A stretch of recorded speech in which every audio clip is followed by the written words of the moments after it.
بسم الله الرحمن الرحيم الحمد لله رب العالمين والعاقبة للمتقين والصلاة والسلام على سيد الأنبياء والمرسلين نبينا ورسولنا وحبيبنا محمد بن عبد الله الأمين وعلى آله وأصحابه ومن تبعهم بإحسان إلى يوم الدين أما بعد قال الله سبحانه وتعالى في كلامه المجيد وفرقانه الحميد أعوذ بالله من الشيطان الرجيم للرجال نصيب مما ترك الوالدان والأقربون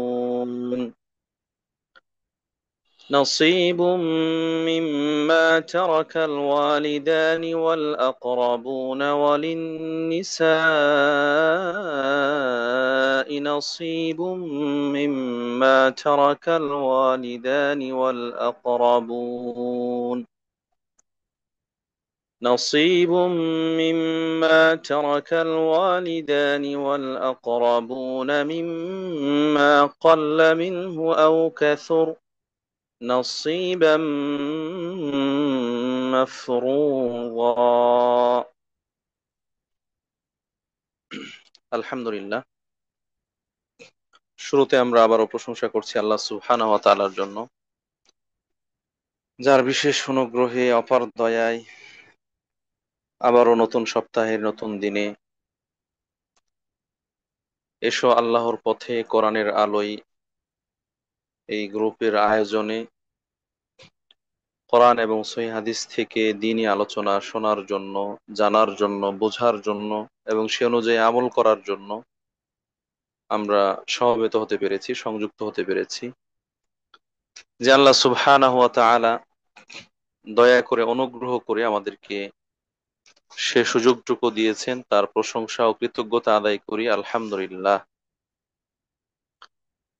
অতঃপর সালাত ও সালাম, শান্তির অমিয় ধারা বর্ষিত হোক আমাদের প্রিয় নবী, সর্বশেষ নবী ও রাসূল, সর্বকালের সর্বযুগের সর্বশ্রেষ্ঠ মহামানব, আদর্শবান শিক্ষক, মানবতার মুক্তির দূত মুহাম্মদুর রাসূলুল্লাহ সাল্লাল্লাহু আলাইহি ওয়াসাল্লামের উপর, তার পরিবার পরিজন, তার সঙ্গী সাথী এবং কিয়ামত পর্যন্ত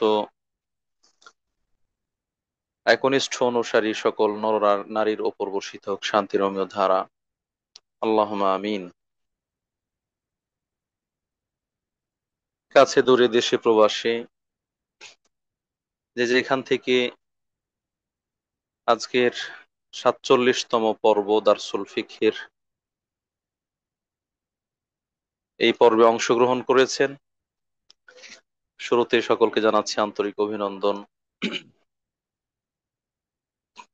পাশাপাশি দোয়া করছি আল্লাহ রাব্বুল আলামিন শুধুমাত্র তার সন্তুষ্টি লাভের নিমিত্তে আমাদের সকল ভালো কাজ সম্পন্ন করার তৌফিক দান করুন। আমরা যেন ঈমানের সাথে সৎ আমলের মধ্যেই শিরক থেকে, বিদআত থেকে মুক্ত হয়ে আমাদের কার্যক্রমগুলো সম্পন্ন করতে পারি, আদায় করতে পারি। আল্লাহ রাব্বুল আলামিন সে তৌফিক দান করুন, আমিন। প্রিয় উপস্থিতি, ইতিমধ্যে আপনারা অবগত হয়েছেন আজকের দারসুল ফিকহের ৪৭তম পর্ব। সেখানে আমরা যে বিষয়ে আলোচনা উপস্থাপন করব বলে ঘোষণা দিয়েছি সেটি হচ্ছে মিরাস বা উত্তরাধিকারী সম্পত্তি বন্টন প্রসঙ্গে। মিরাস বা উত্তরাধিকারী সম্পত্তি বন্টনের নীতিমালা, এটি সরাসরি আল্লাহ রাব্বুল আলামিন কোরআনের মধ্যে উদ্ধৃত করেছেন। রাসূলুল্লাহ সাল্লাল্লাহু আলাইহি ওয়াসাল্লাম তার জীবদ্দশাতেই সেগুলো বাস্তবায়ন করেছেন সাহাবায়ে কেরাম তাদের পরিবার পরিজনের মধ্যে কোরআনের আলোকে সেগুলো বন্টন করার মাধ্যমে প্র্যাকটিক্যালি তাদেরকে সেটি শিখিয়েছেন। প্রিয় উপস্থিতি, আমার মনে পড়ছে গত বছর কোনো এক সময় আমরা মিরাজ সংক্রান্ত আলোচনা করেছি, যদিও সময় অতিবাহিত হয়েছে এবং সহজ ফিকহ আল ফিকহুল মুয়াসসার এর ধারাবাহিকতায় আবারও সে আলোচনার পুনরাবৃত্তি হচ্ছে। আশা করি শোনার মাধ্যমে আমরা নতুন করে জানতে পারবো, বুঝতে পারবো এবং সে অনুযায়ী আমল করার সুযোগ পাবো ইনশাআল্লাহ। আল্লাহ রাব্বুল আলামিন তৌফিক দান করুন, আমিন। সম্মানিত উপস্থিতি, মিরাস কি আরবি শব্দ যার প্লুরাল ফর্ম হচ্ছে মাওয়ারিস, বহুবচন মাওয়ারিস। মিরাস মানে হচ্ছে মৃত ব্যক্তির পরিত্যক্ত সম্পদ। মৃত ব্যক্তি মারা যাওয়ার সময় যে সম্পদ রেখে গিয়েছে, সেই সম্পদ যারা ওয়ারিস তাদের মধ্যে বন্টনযোগ্য, ভাগ করা যায় এরকম সম্পদ, সেটি হচ্ছে মিরাস, যেটিকে আমরা উত্তরাধিকারী সম্পত্তি হিসেবে চিনি বা জানি। আমরা গত ক্লাসে বা গত দার্সে একজন মৃত ব্যক্তির মৃত্যুর সাথে কয়েকটি কাজের ঘনিষ্ঠ সম্পর্ক রয়েছে, সে বিষয়গুলো আলোচনা করেছিলাম। মৃত ব্যক্তির পরিত্যক্ত সম্পদ থেকে সর্বপ্রথম মৃত ব্যক্তির কাফন, দাফন, গোসল ইত্যাদি সে ব্যাপারে ব্যবস্থাপনা গ্রহণের জন্য যা প্রয়োজন সেটি করা হবে। এরপর অর্থ সম্পদ বেঁচে গেলে সেখান থেকে কোনো ঋণ থেকে থাকলে সে ঋণ পরিশোধ করা হবে।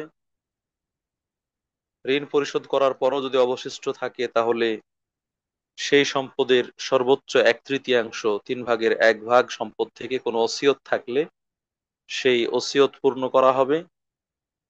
আর না থাকলে সমুদয় সম্পত্তি অথবা ওসিয়ত পূর্ণ করার পরে অবশিষ্ট সম্পত্তি যা থাকবে সেটুকুন যারা ওয়ারিস রয়েছেন তাদের মধ্যে বন্টন করে দেওয়া হবে,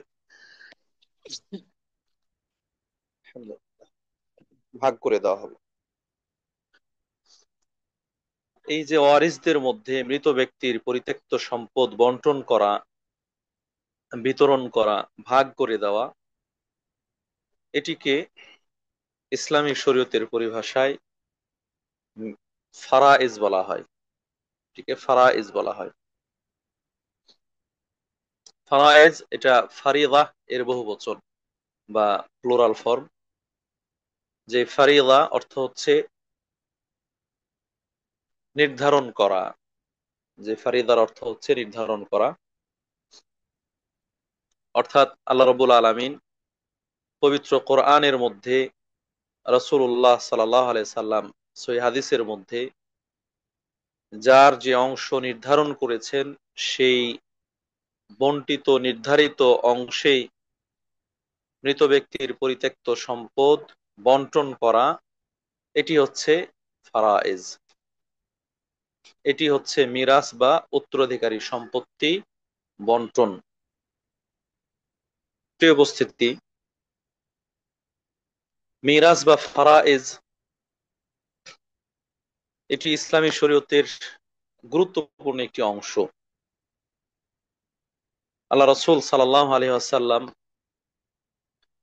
বিশেষ গুরুত্ব দিয়েই এটিকে বর্ণনা করেছেন। এজন্য আল্লাহ রাসূল সাল্লাল্লাহু আলাইহি ওয়াসাল্লাম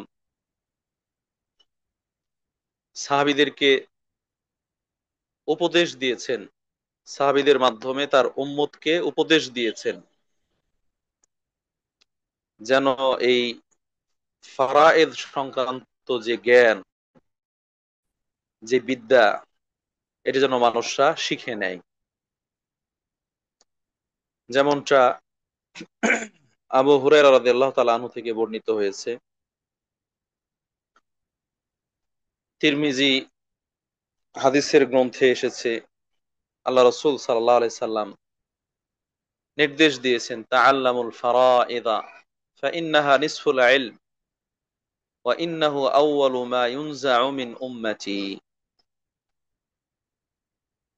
হে আমার সাহাবীরা, হে আমার উম্মতেরা, তোমরা ফারায়েজ,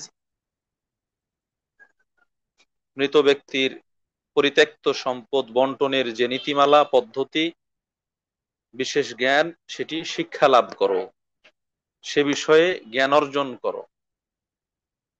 কেন? এই কেনর কয়েকটি কারণ আল্লাহ রাসূল সাল্লাল্লাহু আলাইহি সাল্লাম হাদিসের মধ্যেই বলেছেন। প্রথমত হচ্ছে ফাইন্নাহা নিসফুল ইলম, এটি যেন জ্ঞানের অর্ধেক, এটি যেন জ্ঞানের, এলেমের শিক্ষার অর্ধেক, অর্ধেক শিক্ষা যেন এই সংক্রান্ত বিষয়ের মধ্যেই রয়ে গিয়েছে, অর্ধেক জ্ঞান যেন এই সংক্রান্ত বিষয়ের মধ্যেই রয়ে গিয়েছে। সুবহানাল্লাহ। তার মানে এই পরিত্যক্ত সম্পদ বন্টনের নীতিমালা পদ্ধতি এটা জানতে পারা যেন শরীয়তের অর্ধেক জ্ঞান অর্জন করে নেওয়া। কিভাবে? তার ব্যাখ্যায় ওলামায়ে কেরাম বলেছেন, এখানে আল্লাহ রাসূল সাল্লাল্লাহু আলাইহি সাল্লাম যে নিসফুল ইলম বললেন, জ্ঞানের অর্ধেক, এটা এই দিক থেকে হতে পারে যে মানুষের জীবন এবং মৃত্যু দুটো অবস্থা, মানুষের জীবন এবং মৃত্যু দুটো অবস্থা, একটা হচ্ছে জীবিত অবস্থা, একটা হচ্ছে মৃত অবস্থা। জীবন্ত অবস্থায় তার জীবনের সাথে সংশ্লিষ্ট যে সকল মাসআলা মাসাইল, জ্ঞান, বিদ্যা, শিক্ষা সংশ্লিষ্ট, সেগুলো হচ্ছে একটা প্রকার। আর তার মৃত্যু এবং মৃত্যু পরবর্তী বিষয়ের সাথে, অবস্থার সাথে সংশ্লিষ্ট মাসালা মাসাইল গুলো হচ্ছে এক প্রকার। আর এই মৃত ব্যক্তির পরিত্যক্ত সম্পদ, এটা মৃত্যুর পরের অবস্থার সাথে সংশ্লিষ্ট। অতএব দুই প্রকারের এলেমের, এক প্রকার হচ্ছে জীবন্ত অবস্থায়, আর এক প্রকার হচ্ছে মৃত্যুর পর। আর এই ফারায়েজটা মৃত্যুর পরের অবস্থার সাথে সম্পৃক্ত, এই জন্য এটা যেন অর্ধেক। অন্যভাবে কেউ কেউ বলেছেন, মানুষ যে সকল জ্ঞান লাভ করে, এই জ্ঞানের উৎস দুটো। একটা হচ্ছে কোরআন হাদিস, যেটা এক কথায় ওহী, ওহীর মাধ্যমে মানুষ অনেক কিছু জেনেছে। আরেকটা হচ্ছে মানুষ তার কমন সেন্স ব্যবহার করে, চর্চা করে, গবেষণা করে যেটা লাভ করে। এই দুই প্রকারের এলেম। এর মধ্যে মৃত ব্যক্তির পরিত্যক্ত সম্পদ বন্টনের ক্ষেত্রে যে সকল নির্দেশনা এসেছে, এটা সরাসরি আল্লাহ রাব্বুল আলামিন কোরআনের আয়াত নাজিল করেছে। এইখানে মানুষের গবেষণা, মানুষের কমন সেন্স ব্যবহার করা, অথবা বিশেষ কোনো উপকরণ, উপায় অবলম্বন করে অর্জন করার প্রয়োজন নেই। বরং সরাসরি আল্লাহ রাব্বুল আলামিন কোরআনের আয়াত নাজিল করে সে বিধান দিয়েছেন। অতএব এটা যেন এই প্রকার এলিমের অন্তর্ভুক্ত, এই দিক থেকে এটা অর্ধেক। প্রিয় উপস্থিতি, বিষয় যেভাবেই হোক, আল্লাহ রাসূল বলেছেন এই ফারাইজ বা মৃত ব্যক্তির পরিত্যক্ত সম্পদ বন্টনের জ্ঞান, এটা অর্ধেক এলেম। এই জন্য তোমরা এই এলেম অর্জন করো। দ্বিতীয় কারণ হিসেবে আল্লাহ রাসূল সাল্লাল্লাহু আলাইহি ওয়াসাল্লাম বলেছেন, ওয়া ইন্নাহু আউয়ালু মা ইউনজাউ মিন উম্মতি, এই উম্মত থেকে দ্বীনের জ্ঞান, শরীয়তের জ্ঞান, শরীয়তের বিধিবিধান, এগুলো পর্যায়ক্রমে উঠিয়ে নেওয়া হবে, পর্যায়ক্রমে উঠে যাবে। মানুষ জানবে না, শিখবে না, বুঝবে না, চর্চা থেকে দূরে থাকবে। এইভাবে এক সময় এই এলেম মানুষ ভুলে যাবে। যারা জানতো, বুঝতো, তারা মারা যাবে, যার কারণে তাদের উপযুক্ত ছাত্র শিক্ষার্থী তৈরি হবে না। এলেম উঠে যাবে। যেমন অন্য হাদিসের মধ্যে এসেছে, ইন্নাল্লাহা ইয়াকবিদুল ইলমা বিকাবদিল উলামা। অন্যভাবে এসেছে, ইন্নাল্লাহা লা ইয়াকবিদুল ইলমা ইনতিজাআন ওয়া ইন্নামা ইয়াকবিদুহু বিকাবদিল উলামা। আল্লাহ রাব্বুল আলামিন শরীয়তের জ্ঞানকে বইয়ের পাতা থেকে উঠিয়ে নেবেন এমনটা নয়, বরং এই এলেম, দ্বীনের জ্ঞান, এটা উঠে যাবে আলেমদের উঠিয়ে নেওয়ার মাধ্যমে, যারা জানে তাদের মৃত্যুর মাধ্যমে। তো সর্বপ্রথম যারা এই বিষয়ে অভিজ্ঞ পারদর্শী তারা মারা যাবে এবং এই এলেম উঠে যাবে। অন্য বর্ণনা এসেছে, আল্লাহ রাসূল সাল্লাল্লাহু আলাইহি ওয়াসাল্লাম বলছেন, কেননা এই এলেম সম্পর্কে মানুষ ভুলে যাবে। ভুলে যাওয়ার কারণ যেটা আমরা একটু আগে বললাম, যে এটা চর্চা করা হবে না, জানতে চাওয়া হবে না, যার কারণে এই সম্পর্কে মানুষের আর জ্ঞান থাকবে না। এই জন্য আল্লাহ রসুল সাল্লাল্লাহু আলাইহি সাল্লাম অন্য হাদিসে বলছেন, তাআল্লামুল ফারাইদা, তাআল্লামুল কুরআন ওয়াল ফারাইদা ওয়া আল্লিমুহান নাস। তোমরা কোরআন এবং ফারাইদ নিজেরা শিখো এবং মানুষকেও শেখাও, নিজেরাও জানো, অন্যদেরকে জানাও। কেন? আউশাকা ইয়াতি আলান নাসি জামানুন ইখতাসিমুর রাজুলানি ফিল ফারিদাতি ফালা ইয়াজিদানি মান ইয়াফসিলু বাইনাহুমা। কেননা মানুষের কাছে এমন যুগ চলে আসবে, এমন সময় চলে আসবে, যখন এই ফারাইদের বিষয়ে দুজন মানুষ পরস্পর বিবাদে লিপ্ত হবে, কিন্তু তাদের সমাধা দেওয়ার মতো কোনো মানুষ তারা খুঁজে পাবে না। সম্মানিত উপস্থিতি, তাহলে এই হাদিসগুলো থেকে ইলমুল ফারাইজ গুরুত্বপূর্ণ সেটি আমরা বুঝতে পারলাম। এটাকে জ্ঞানের অর্ধেক বলা হয়েছে, এবং এই ইলম যেহেতু উঠে যাবে, অতএব উঠে যাওয়ার আগে এটাকে চর্চা করার মাধ্যমে, শেখার মাধ্যমে, আদান প্রদান করার মাধ্যমে এটাকে জিয়ে রাখতে আল্লাহ রাসূল সাল্লাল্লাহু আলাইহি ওয়াসাল্লাম নির্দেশ প্রদান করেছেন। এই জায়গা থেকে আজকের বিষয়টি কোরআন এবং হাদিসের দৃষ্টিকোণ থেকে গুরুত্বপূর্ণ একটি বিষয়, যে বিষয় শেখার জন্য আল্লাহ রাসূল সাল্লাল্লাহু আলাইহি সাল্লাম বিশেষভাবে নির্দেশ প্রদান করেছেন। সম্মানিত উপস্থিতি, এ তো গেল শরীয়তের বিষয়। এর বাইরে ফারায়েজ এটি এমন একটি বিষয়, মিরাস সংক্রান্ত, উত্তরাধিকারী সম্পত্তি বন্টন নীতিমালা সংক্রান্ত জ্ঞান, এটি এমন একটি বিষয় যেটির মুখোমুখি আমরা সবাই কোনো না কোনো ভাবে হয়ে থাকি, যার মুখোমুখি আমরা সবাই কোনো না কোনো ভাবে হয়ে থাকি। সে নারী হোক, পুরুষ হোক, ছোট হোক, বড় হোক, গরিব হোক, ধনী হোক, যেভাবে হোক না কেন।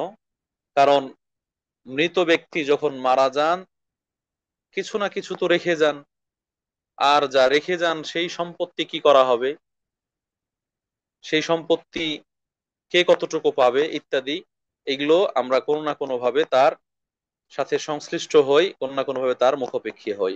কখনো পিতা হিসেবে, কখনো মাতা হিসেবে, কখনো সন্তান হিসেবে, ছেলে হিসেবে, মেয়ে হিসেবে, কখনো ভাই হিসেবে, কখনো বোন হিসেবে, আর কখনো স্বামী বা স্ত্রী বা অন্য কোনো মাধ্যমে।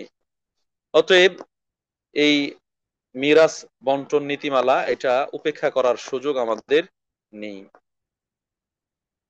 তৃতীয়ত, যেহেতু এর মাধ্যমে নিজের অধিকার লাভ করা যায়, সম্পদ পাওয়া যায়, আর আমরা মানুষ হিসেবে সম্পদের প্রতি আমাদের একটি আসক্তি রয়েছে, আমাদের অনুরাগ রয়েছে, সে জায়গা থেকেও এই সম্পদের ক্ষেত্রে যেন আমি বঞ্চিত না হই, আমাকে কেউ ঠকাতে না পারে, আমাকে কেউ কম দিতে না পারে, বরং আমার যে অধিকার সে অধিকার আমি পরিপূর্ণভাবে বুঝে পাই, এই দৃষ্টিকোণ থেকে হলেও আমাদের এই এলেম অর্জন করা দরকার, এটি জানা দরকার। এজন্য আমরা এই কিতাবের ধারাবাহিকতায় এবং বাস্তবতার আলোকে বিষয়টিকে উপস্থাপন করার ইচ্ছা করেছি। সম্মানিত উপস্থিতি, এ প্রসঙ্গে স্বয়ং আল্লাহ রাব্বুল আলামিন পবিত্র কোরআনের মধ্যে ঘোষণা করেছেন, সূরা আন-নিসার 7 নম্বর আয়াতে, যে আল্লাহ রাব্বুল আলামিন নারী এবং পুরুষ সকলের জন্য নির্ধারিত অংশ দিয়েছেন। নারী এবং পুরুষ সকলের জন্য নির্ধারিত অংশ দিয়েছেন। লিররিজালি নাসীবুম মিম্মা তারাকাল ওয়ালিদানি ওয়াল আকরাবুন ওয়ালিন্নিসাই নাসীবুম মিম্মা তারাকাল ওয়ালিদানি ওয়াল আকরাবুন। পুরুষদের জন্য অংশ রয়েছে নির্দিষ্ট অংশ, নারীদের জন্য অংশ রয়েছে নির্দিষ্ট অংশ।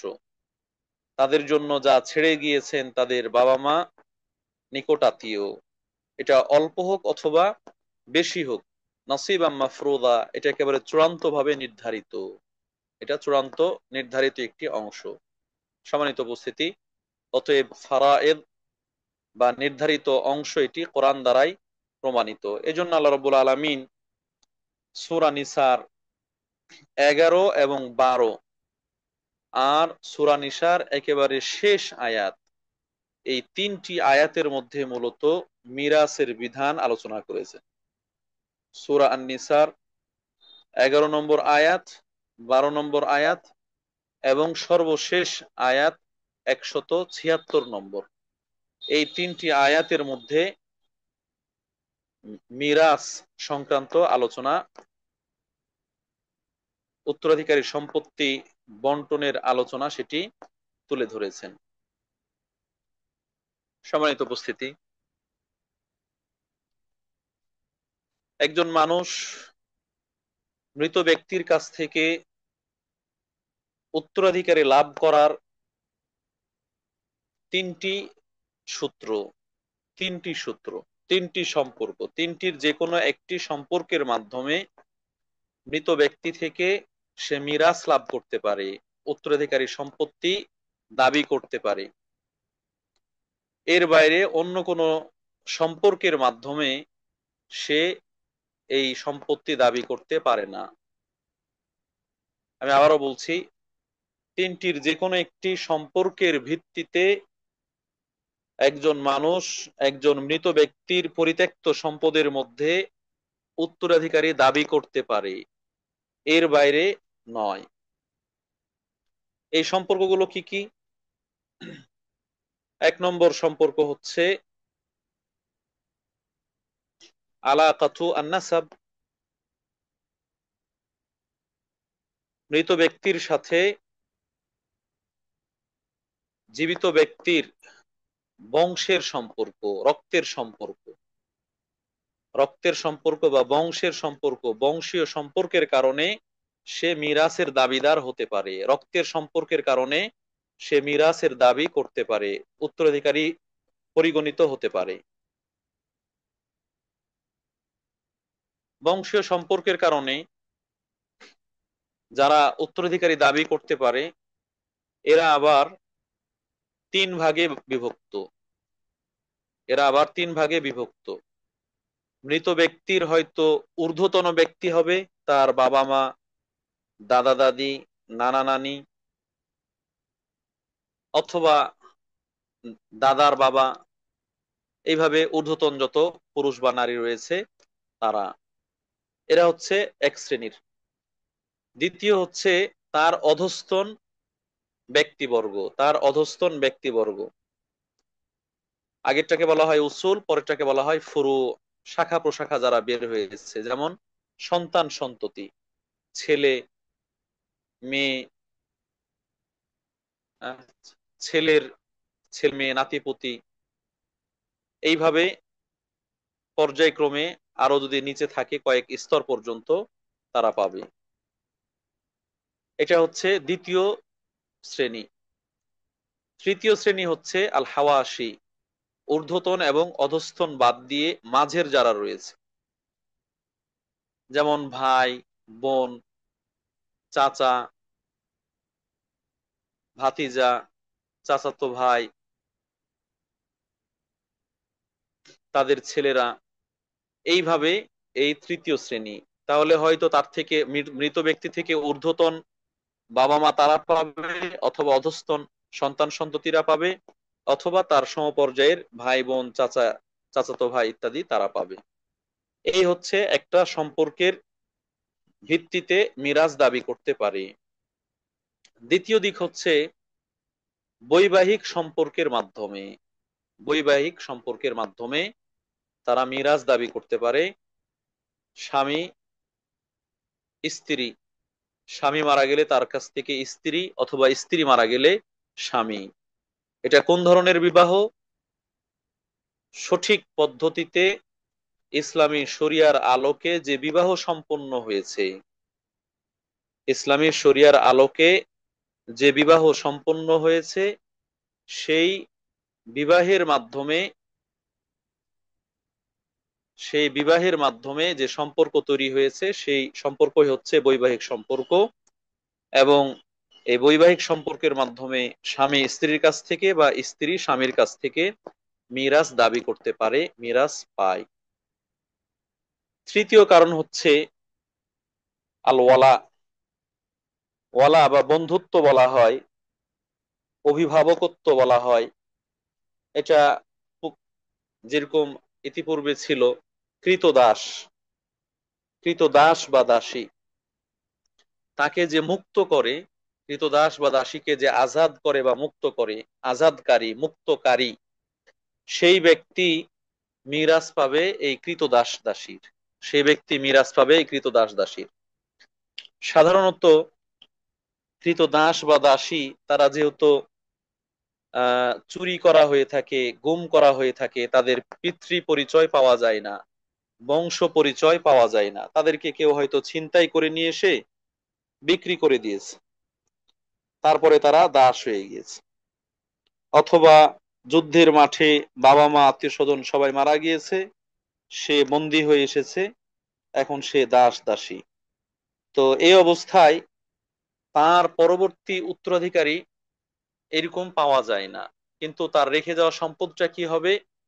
এজন্য তাকে মুক্ত করে যে স্বাধীনতা প্রদান করা হয়েছে, যে তার স্বাধীনতা লাভের ব্যাপারে ভূমিকা রেখেছে, অনুগ্রহ করেছে, তাকে এই মিরাজ থেকে অংশ দেওয়া হবে। তাহলে এই দাস দাসী মুক্ত করা এটা একটা কারণ মিরাজ পাওয়ার। শুধুমাত্র এই ক্ষেত্রে, দাস দাসীর ক্ষেত্রে মিরাজ পাওয়ার এটি একটি কারণ। এই তিনটি হচ্ছে ইসলামী শরীয়তে বৈধ কারণ, যেই কারণে একজন ব্যক্তি মৃত ব্যক্তির কাছ থেকে মিরাজ দাবি করতে পারে, মিরাজ পেতে পারে। সম্মানিত উপস্থিতি, তাহলে এখান থেকে স্পষ্ট হলো, যদি কোনো ব্যক্তি কাউকে পালক পুত্র হিসেবে গ্রহণ করে বা পালক কন্যা হিসেবে গ্রহণ করে, সন্তান দত্তক নেয়, কোনো ছেলে বা মেয়ে দত্তক নিয়েছে, এটা হতে পারে নিঃসন্তান দম্পতি, সন্তান সন্ততি হয় না, কাউকে সে দত্তক হিসেবে পালক পুত্র বা কন্যা হিসেবে গ্রহণ করেছে, তাকে লালন পালন করেছে, বড় করেছে। এখন তার মৃত্যুর পরে তার পালক পুত্র বা কন্যা সে কি ওই ব্যক্তির কাছ থেকে সম্পত্তি পাবে? উত্তরে বলবো না। কেননা এইভাবে সম্পত্তি পাওয়ার কোনো বৈধতা ইসলামী শরীয়ত দেয়নি, মিরাস হিসেবে পাওয়ার বৈধতা দেয়নি। হ্যাঁ, তিনি যদি মরার আগে ওসিয়ত করে যান, উইল করে যান, তাহলে ওসিয়ত হিসেবে পারবে সমুদয় সম্পত্তির 3/1 সর্বোচ্চ 3/1।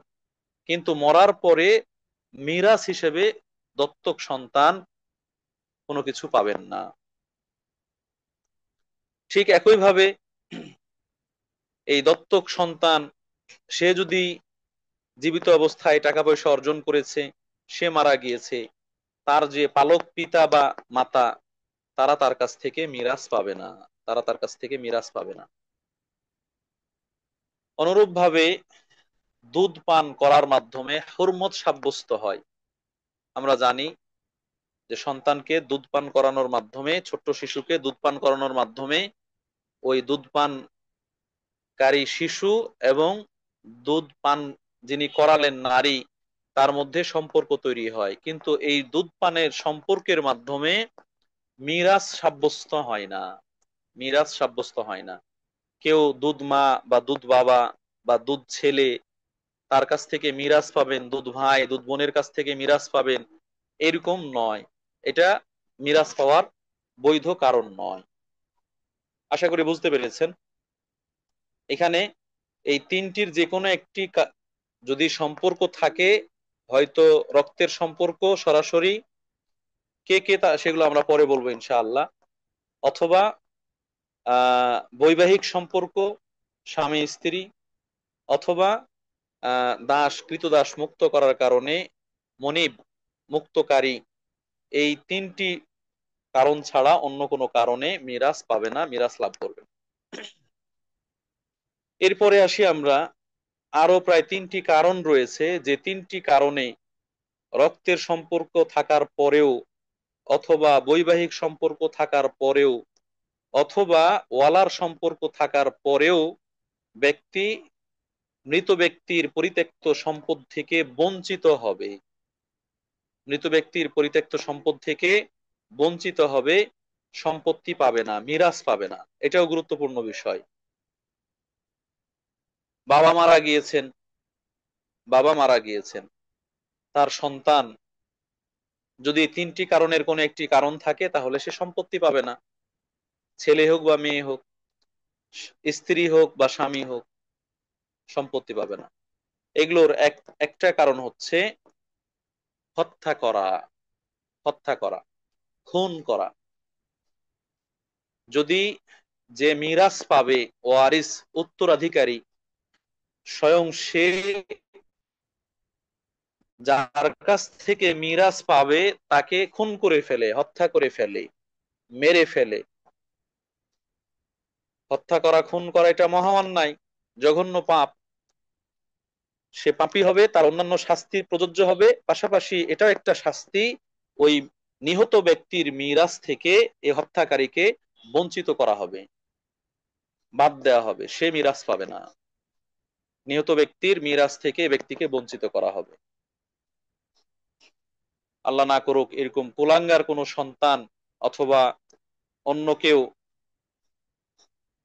পৃথিবীতে থাকে, যে সম্পত্তি লাভের জন্য, সম্পদ লাভের জন্য তার মুয়াররিসকে হত্যা করে, পিতাকে হত্যা করে, স্বামীকে হত্যা করে বা স্ত্রীকে হত্যা করে। এরকম যেন না হয়। যদি এরকম কোন সন্তান তার পিতাকে হত্যা করেছে বা মাতাকে খুন করেছে, মাকে খুন করেছে, বা স্বামী স্ত্রী খুন করেছে বা স্ত্রী স্বামীকে খুন করেছে, তাহলে এই খুনকারী, হত্যাকারী ওই ব্যক্তির কাছ থেকে মিরাস পাবে না, পরিত্যক্ত সম্পদে তার কোনো ভাগ থাকবে না, সে কোনো অংশ পাবে না। সে যতই কাছের হোক, যতই রক্তের সম্পর্কের হোক বা বৈবাহিক সম্পর্কে আবদ্ধ হোক, এটা তার জন্য শাস্তি। এই ব্যাপারে আল্লাহ রাসূল সাল্লাল্লাহু আলাইহি ওয়াসাল্লাম স্পষ্ট হাদিসে বলেছেন, লাইসা লিল কাতিলি মিনাল মিরাথি শাই, হত্যাকারী সে মিরাস থেকে কিছুই পাবে না। যার কাছ থেকে যাকে হত্যা করেছে তার কাছ থেকে সে মিরাস হিসেবে, উত্তরাধিকারী হিসেবে কিছুই পাবে না। আল্লাহু আকবার। ইসলামী শরীয়তের বিধানগুলো কত বাস্তবসম্মত, কত সার্বজনীন, কত শাশ্বত। যারা চিন্তাশীল মানুষ তারা চিন্তা করলে কত সহজে এগুলো উপলব্ধি করতে পারেন। আজকে দেখুন, অনেক জায়গায় সন্তান পিতামাতার কাছ থেকে জোরপূর্বক সম্পদ নিতে চায়, ছিনিয়ে নিতে চায়, দখল করে নিতে চায়। পিতামাতা জীবিত থাকলে সম্পদ থেকে বঞ্চিত হবে, এই জন্য পিতামাতাকে মেরে ফেলে, তার বাধা, তার আড়াল সেটাকে সে দূর করে দিতে চায়, যে সে বেঁচে আছে, বেঁচে থাকলে তো আমি মিরাজ পাচ্ছি না, কোটি কোটি টাকা সম্পদ আমি তো পাচ্ছি না, সে মারা গেলে আমি পাবো। তখন কি করত? এই হত্যার পথ বেছে নিত, নিজের প্রয়োজনে, নিজের স্বার্থে সে মেরে ফেলতো। মরলেই তো সে কি পাবে? মিরাজ পাবে। এজন্য ইসলামী শরীয়ত এই পথটাকে রুদ্ধ করে দিয়েছে, বন্ধ করে দিয়েছে। ইসলামী শরীয়তে একটি বিধিবদ্ধ নীতিমালা হচ্ছে, মান ইস্তাআজালা বিশাইইন ক্বাবলা আওয়ানিহি উকিবা বিহিরমানিহি।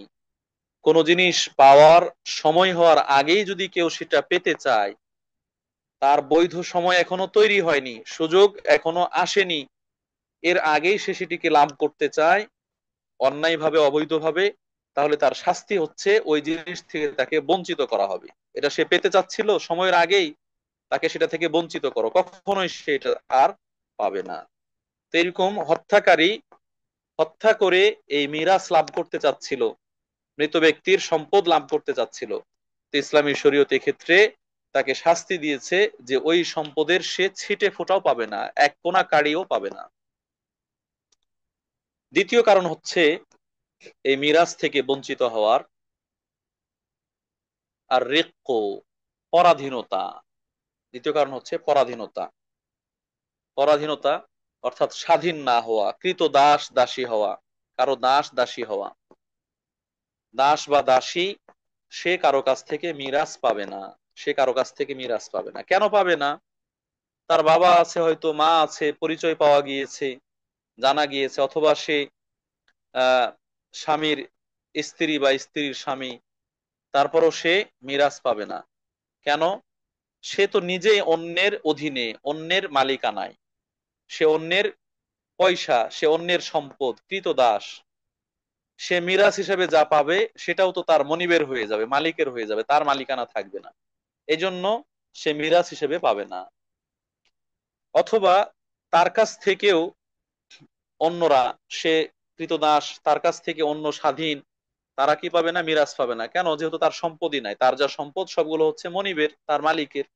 এজন্য এই দাসত্ব এটা মিরাসের প্রতিবন্ধক। তৃতীয় কারণ হচ্ছে ইখতিলাফুদ্দিন। ইখতিলাফুদ্দিন, যে মিরাজ পাবে আর যার কাছে পাবে, অর্থাৎ মৃত ব্যক্তি আর যে মিরাজ পাবে উত্তরাধিকারী, তাদের যদি ধর্ম ভিন্ন হয়, দিন ভিন্ন হয়, তাহলেও মিরাজ পাবে না। তাহলে মিরাজ পাবে না। এ ব্যাপারে আল্লাহ রাসূল সাল্লাল্লাহু আলাইহি সাল্লাম স্পষ্ট হাদিসে বলেছেন, লা ইয়ারিসুল কাফিরুল মুসলিমা ওয়ালাল মুসলিমুল কাফিরা। কোন কাফের কোন মুসলিম ব্যক্তির মিরাজ পাবে না, এবং কোন মুসলিম কোন কাফেরের মিরাজ পাবে না। বাবা অমুসলিম, কাফের, সন্তান হয়তো নতুন ইসলাম গ্রহণ করেছে, মুসলিম হয়েছে, বাবা মারা গিয়েছে, তার সম্পদ থেকে সে কিছুই পাবে না দিন ভিন্ন হওয়ার কারণে। অথবা সন্তান মুসলিম, সে মারা গিয়েছে, বাবা কাফের, এই সন্তান থেকে বাবা কোনো মিরাস পাবে না। তাদের দিন ভিন্ন হওয়ার কারণে, ধর্ম ভিন্ন হওয়ার কারণে, রক্তের সম্পর্ক থাকার পরেও মিরাস পাবে না। স্বামী স্ত্রী, স্বামী স্ত্রী, স্বামী হচ্ছে মুসলিম আর স্ত্রী হচ্ছে আহলে কিতাব, ইহুদি বা খ্রিস্টান, এক্ষেত্রে বিবাহ বৈধ আছে কিন্তু মিরাস পাবে না। বিবাহ বৈধ আছে কিন্তু মিরাস পাবে না, ধর্ম ভিন্ন হওয়ার কারণে মিরাস পাবে না। সম্মানিত উপস্থিতি, এইভাবেই ধর্ম ভিন্ন হওয়ার কারণে মিরাজ পাবে না, এটি একটি কারণ। তাহলে আমরা তিনটি কারণ পেলাম, যে তিনটি কারণের মাধ্যমে মিরাজ সাব্যস্ত হয়। আরো তিনটি কারণ পেলাম, যে তিনটি কারণের মাধ্যমে মিরাজ থেকে বঞ্চিত হয়। এই ফান্ডামেন্টাল গুলো, এই মূলনীতি গুলো খেয়াল করা দরকার, মনে রাখা দরকার। সম্মানিত উপস্থিতি, আরেকটি বিষয়, মিরাজটা কখন পাবে। আরেকটি বিষয় হচ্ছে মিরাজটা কখন পাবে। মিরাজ পাবে মৃত ব্যক্তির মৃত্যু নিশ্চিত হওয়ার পরে। মৃত ব্যক্তি তার মৃত্যু নিশ্চিত হওয়ার পরে। আমরা, আমার বিশ্বাস এই প্রশ্ন আমরা আলোচনা শেষ করে প্রশ্ন উত্তরে গেলেই অনেকেই হয়তো প্রশ্ন নিয়ে আসবেন যে উইল করে গিয়েছেন বা এইভাবে লিখে, এইভাবে বন্টন করতে বলেছেন, ইত্যাদি ইত্যাদি লিখে তিনি মারা যাওয়ার আগেই ছেলেকে এভাবে দিচ্ছেন, মেয়েকে এভাবে দিচ্ছেন, মিরাজ দিচ্ছেন জীবিত অবস্থায়। এটা কখনোই হতে পারে না। জীবিত অবস্থায় মিরাজ হতে পারে না। জীবিত অবস্থায় দান হতে পারে, গিফট হতে পারে, হাদিয়া হতে পারে, এটা মিরাজ হবে না। মিরাজটা মৃত্যুর পরে। যার যার কাছ থেকে মিরাজ পাবে, এটা তার মৃত্যুর পরে, জীবিত অবস্থায় নয়। অতএব মৃত ব্যক্তির মৃত্যু নিশ্চিত হওয়ার পরে তার কাছ থেকে মিরাজ পাবে, এর আগে নয়। এই যে একটা মূলনীতি, এই মূলনীতির ওপরও অনেক কিছু নির্ভর করে। উদাহরণ দিলে আপনারা বুঝতে পারবেন। অনেক সময় দুর্ঘটনা হয়, অনেক সময় দুর্ঘটনা ঘটে। কিরকম? একটা প্রাইভেট কারে মনে করেন বাবা যাচ্ছে, মা যাচ্ছে, সাথে সন্তান আছে, ছেলে আছে, হ্যাঁ, পাশাপাশি পাশাপাশি আর অন্য কেউ আছে। দেখা গেল যে এই দুর্ঘটনায়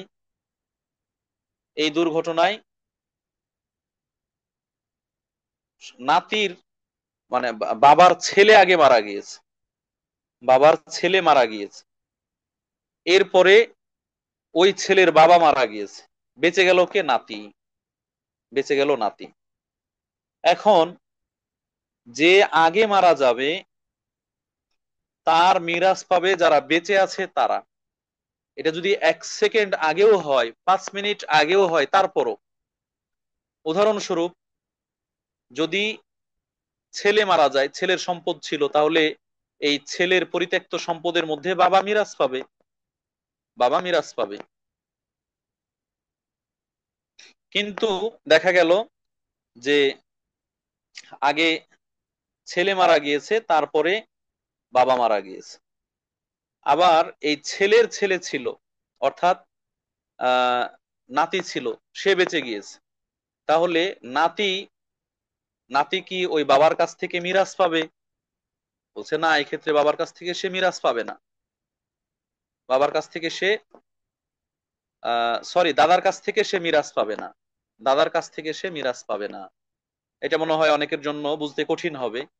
আমরা এর আগে প্রশ্নের উত্তর দিয়েছি ওসিয়তের ক্ষেত্রে, যে এক এক লোক এক লোকের 3 ছেলে, এক ছেলে, 3 ছেলে সাবালক হয়েছে, বিবাহ শাদী করেছে, ঘর সংসার করেছে, তাদেরও সন্তান সন্ততি আছে। এরপরে এক ছেলে মারা গেল, বাকি 2 ছেলে বেঁচে থাকলো। এখন তাদের ওই 3 ছেলের বাবা যদি মারা যায়, তাহলে 2 ছেলে মিরাজ পাবে, 2 ছেলে মিরাজ পাবে। আর এক ছেলে যে মারা গিয়েছে বাবার আগেই, সেই ছেলে তো নাই, তাহলে তার নাতিপুতিরা কি মিরাজ পাবে ওই দাদার কাছ থেকে, নানার কাছ থেকে? না, তারা মিরাজ পাবে না। দাদা ওসিয়ত করে গেলে সেটা ভিন্ন কথা, বরং ওসিয়ত করে যাওয়া দরকার। কিন্তু যদি দাদা ওসিয়ত করে না যায়, তাহলে এক্ষেত্রে নাতি সরাসরি মিরাজ পাবে না। কেন? যেহেতু তার বাবা দাদার আগেই মারা গিয়েছে। সম্মানিত উপস্থিতি, তো এই ক্ষেত্রে যেমন দাদার আগে বাবা মারা যাওয়ার কারণে নাতিরা মিরাজ থেকে বঞ্চিত হচ্ছে, ঠিক দুর্ঘটনায় একসাথে মারা গেল, একটা দুর্ঘটনায় গিয়েছে, কিন্তু আগে মারা গিয়েছে বাবা, তারপরে মারা গিয়েছে দাদা, এই জায়গায় দাদার থেকে নাতি মিরাজ পাবে না। সম্মানিত উপস্থিতি, তাহলে এখানে আহ যার কাছ থেকে মিরাজ পাবে তার মৃত্যু নিশ্চিত হওয়া, আর যে মিরাজ পাবে সে জীবিত থাকা, বেঁচে থাকা, এটা নিশ্চিত হওয়া, এটা একটা গুরুত্বপূর্ণ, এই দুটো গুরুত্বপূর্ণ পয়েন্ট, এই দুটো গুরুত্বপূর্ণ পয়েন্ট, এটা খেয়াল করা দরকার। যদি এই বিষয়গুলো বিশেষ ক্ষেত্রে প্রয়োজন হয়, লঞ্চে একসাথে ডুবে গিয়েছে, লঞ্চ ডুবেছে, দুর্ঘটনা ঘটেছে, একসাথে অনেকে মারা গিয়েছে, ওই জায়গায় যদি আগে দাদা মারা যায়, পরে বাবা মারা যায়, তাহলে দাদার কাছ থেকে বাবা মিরাজ পেলো, সে বাবার কাছ থেকে নাতি, বাবার সন্তান অর্থাৎ ওই ব্যক্তির নাতি, সে মিরাজ পাবে, এটা স্বাভাবিক আছে। কিন্তু যদি দুর্ঘটনায় আগে বাবা মারা গেল, তারপরে দাদা মারা গেল, তাহলে বাবার মিরাজটা সে পাচ্ছে, কিন্তু দাদার মিরাজটাই নাতি পাবে না। তো এইগুলো গুরুত্বপূর্ণ বিষয়, নিশ্চিত হওয়া দরকার। এই বিষয়গুলো যদি ঠিকঠাক থাকে, আমরা যতটুকু বললাম, তাহলে মিরাজের বিষয়টি আসবে, মিরাজ বন্টনের বিষয়টি আসবে। আমরা মিরাজ বন্টনের বিষয়ের ক্ষেত্রে জানার চেষ্টা করি যে মিরাজ হিসেবে কারা কারা মিরাজ পাবে, যাদের কথা আল্লাহ রাব্বুল আলামিন কোরআনের মধ্যে আলোচনা করেছেন। কোরআনের মধ্যে যাদের কথা আল্লাহ রাব্বুল আলামিন আলোচনা করেছেন, যাদের অংশ বন্টন করেছেন, এদেরকে বলা হয় আসহাবুল ফুরুজ। এদেরকে বলা হয় আসহাবুল ফুরুজ, অর্থাৎ তাদের অংশটা স্বয়ং আল্লাহ রাব্বুল আলামিন কোরআনের মধ্যে উল্লেখ করেছেন। এরকম ব্যক্তিরা মোট 17 জন। এরকম ব্যক্তিরা মোট 17 জন। 17 জন বলতে এখানে 17 শ্রেণী, 17 শ্রেণী সন্তান।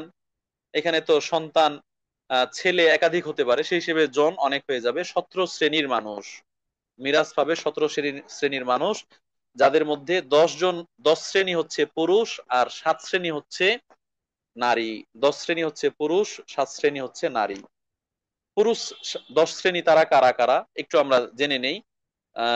1 নম্বরে হচ্ছে মৃত ব্যক্তির পুত্র সন্তান, মৃত ব্যক্তির পুত্র সন্তান, ছেলে সন্তান, সে মিরাজ পাবে। এ ব্যাপারে আল্লাহ রাব্বুল আলামিন সূরা নিসার 11 নম্বর আয়াতে স্পষ্টভাবে ঘোষণা করেছেন, ইউসিকুমুল্লাহু ফি আওলাদিকুম লিযযাকারি মিসলু হাজ্জিল উনসাইয়্যিন। তোমাদের সন্তানদের ব্যাপারে আল্লাহ ওসিয়ত করছেন, নির্দেশ দিচ্ছেন যে তোমাদের পুরুষ সন্তানরা মিরাস পাবে। কতটুকু? মেয়ে সন্তানদের দ্বিগুণ, মেয়ে সন্তানদের দ্বিগুণ, কন্যা সন্তানদের দ্বিগুণ। তো এখানে পুরুষ সন্তান পাবে, এই ব্যাপারে আল্লাহ রাব্বুল আলামিন কোরআনের মধ্যে উল্লেখ করেছেন। আর আওলাদের মধ্যে সন্তানের সন্তান, সন্তানের সন্তান সেও অন্তর্ভুক্ত। আরবিতে আওলাদ, সন্তানের সন্তানকে আওলাদ বলা হয়েছে। নাতিকে, হ্যাঁ, নাতি সে যেন ছেলের মতোই। ছেলে যেরকম নিজের ঔরসজাত সন্তান, পুত্র, এরকম ছেলের ছেলে এটাও যেন ঔরসজাত সন্তানের মতো, এটাও যেন ঔরসজাত সন্তানের মতো। সম্মানিত উপস্থিতি, এখানে আমরা একটা ভুল ভাঙতে চাই আপনাদের। এর আগে বিষয়টা বেশ বিতর্কিত হয়েছিল এবং অনেকে সমালোচনা করেছেন অনেকের। সেটা হলো, আমরা নাতিদেরকে, নাতি নাতনিদেরকে দাদু ভাই বলি, দাদু ভাই বলি বা দাদু বোন বলি। নাতি নাতনিকে দাদু ভাই বা দাদু বোন বলি। এই যে নানা ভাই বা আহ আহ নানা বোন ইত্যাদি এগুলো আমরা বলে থাকি, ভাই বোনের সম্পর্ক জুড়ে দেয়। এটা ইসলামী শরীয়তের আলোকে আসলে ভাই বোনের সম্পর্ক নয়। ইসলামী শরিয়ার আলোকে এটা হচ্ছে পিতা পুত্রের সম্পর্ক। প্রত্যেক নাতি, প্রত্যেক নাতনি, হ্যাঁ, এরা যেন তার দাদা দাদির সাথে, নানা নানির সাথে পিতা পুত্রের সম্পর্কের মতো, সন্তান এবং পিতার সম্পর্কের মতো। সেই জায়গা থেকে আসলে হওয়া দরকার ছিল, হ্যাঁ, দাদু ভাই না হয়ে দাদু বাবা, দাদু বাবা হওয়া দরকার ছিল। সন্তানকে যেভাবে হয়তো বাবা বা ছেলে ইত্যাদি বলে আখ্যায়িত করে, এরকম সন্তানের সন্তানকেও ছেলে মেয়ে হিসেবে আখ্যায়িত করা দরকার ছিল। অনুরূপ ভাবে নাতি নাতনিও দাদু ভাই, হ্যাঁ, নানা ভাই তাদেরকে, বা আহ আহ, যেটাকে নানু ভাই বলে, আহ তাদেরকে, তাদের ক্ষেত্রে এই ভাইয়ের সম্পর্ক না নিয়ে এসে মা বাবার সম্পর্ক বলা দরকার ছিল। মা বাবা বলা দরকার ছিল, কেননা এখানে পিতা পুত্রের সম্পর্ক, হ্যাঁ, বাবা মার সম্পর্ক। সেই জায়গা থেকে এটা তারা, সন্তান যেরকম নিজের ঔরসজাত সন্তান যেমন সন্তান, ঔরসজাত সন্তানের সন্তানও যেন ওই দাদার জন্য সন্তানের মতোই। এটা এই জন্যই বললাম যে আমাদের সমাজে এই দাদু ভাই, নানা ভাই ইত্যাদি বলার কারণে দাদা নানারা আহ, নাতনিদের সাথে ভাই বোনের সম্পর্ক দেখায়, আর নাতিদের সাথে দাদি নানিরা হ্যাঁ আপনার ভাই বোনের সম্পর্ক দেখায়। যার কারণে কোথাও কোথাও বিবাহ পর্যন্ত গড়িয়েছে, নানা আর নাতিনে বিয়ে হয়েছে বা দাদা আর নাতিনে বিয়ে হয়েছে, নাউজুবিল্লাহ মিন যালিক। এটা ইসলামী শরীয়তে হারাম। নিজের সন্তানকে বিয়ে করা যেমন হারাম, সন্তানের সন্তানকে বিয়ে করা হারাম। বাবার জন্য যেমন মেয়েকে বিয়ে করা হারাম, বাবার জন্য ছেলের মেয়েকেও বিয়ে করা হারাম, মেয়ের মেয়েকেও বিয়ে করা হারাম। কিন্তু এইভাবে আমাদের সমাজের প্রচলন মানুষকে এরকম খারাপ কাজে উদ্বুদ্ধ করেছে। এক্ষেত্রে আমাদের সজাগ থাকা দরকার। জি, এখানে বলছিলাম যে ছেলে এবং ছেলের ছেলে যদিও আর অধস্তন হয়, ছেলের ছেলের ছেলে, ছেলের ছেলের ছেলে, এরকম কয়েক প্রজন্ম একসাথে পাওয়া যায়, সেক্ষেত্রে একই অবস্থা। এরা সবাই একই এই পুরুষের মধ্যে। তাহলে এক শ্রেণী পেলাম আমরা সরাসরি ঔরসজাত সন্তান। দ্বিতীয় শ্রেণী হচ্ছে ঔরসজাত সন্তানের সন্তান, পুত্র সন্তানের পুত্র সন্তান, এরা পুরুষ হিসেবে মিরাজ পাবে। তৃতীয় শ্রেণী হচ্ছে আল আব, পিতা, আল আব পিতা, বাবা, সরাসরি বাবা, তিনি পুরুষ হিসেবে মিরাজ পান, পুরুষ হিসেবে মিরাজ পান। অনুরূপ ভাবে পিতার পিতা, দাদা, বাবার বাবা হচ্ছে দাদা, তিনিও মিরাজ পাবেন, তিনিও মিরাজ পাবেন।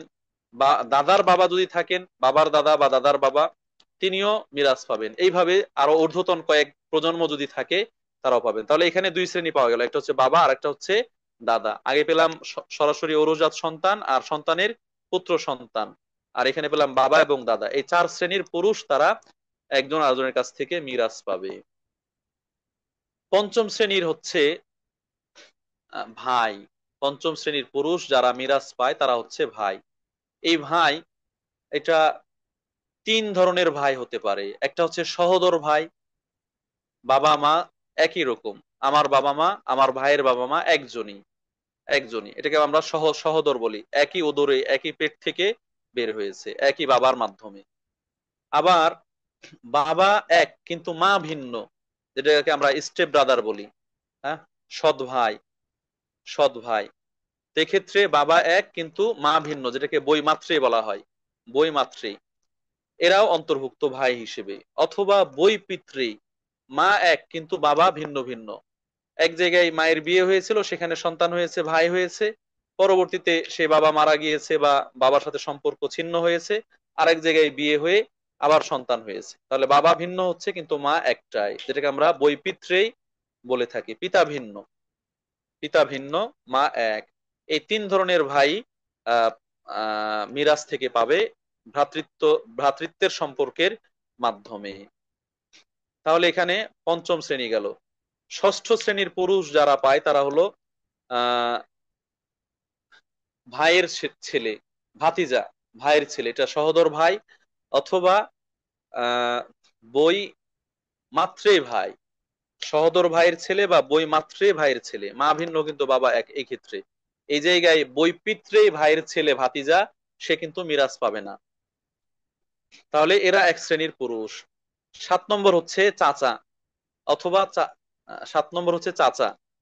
7 নম্বর চাচা, যে বাবার আপন ভাই অথবা বাবার বই পিতৃ ভাই, তারা এর অন্তর্ভুক্ত। 8 নম্বর হচ্ছে চাচার ছেলে, চাচাতো ভাই, চাচার ছেলে বা চাচাতো ভাই। এটাও সহোদর চাচার ছেলে অথবা বই পিতৃ চাচার ছেলে। এরকম যারা চাচাতো ভাই, তারাও মিরাজ থেকে পায় পুরুষ হিসেবে। 9 নম্বর বা নবম শ্রেণীর পুরুষ হচ্ছে স্বামী। স্বামীরা স্ত্রীদের কাছ থেকে মিরাজ পায়, স্বামী হচ্ছে পুরুষ। 10 নম্বর পুরুষ শ্রেণী যারা মিরাজ পায় তারা হচ্ছে কৃতদাস মুক্তকারী পুরুষ।